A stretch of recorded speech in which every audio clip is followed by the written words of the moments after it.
Mama Selva, we're going to Starbucks. You want anything from Starbucks? What from Starbucks? Me no want no sugary Starbucks drinks. You understand? See me have me ginger here. Me appeal for me ginger and I go make me like a ginger tea. Me no want to no young people, but to no go Starbucks. Go like a Starbucks, no care nothing for me.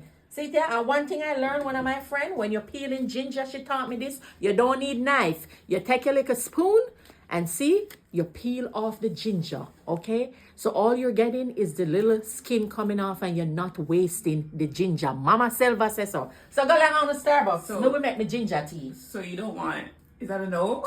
Me say me no want no sugary Starbucks tea. Me I make me ginger tea. Yes, that is a no.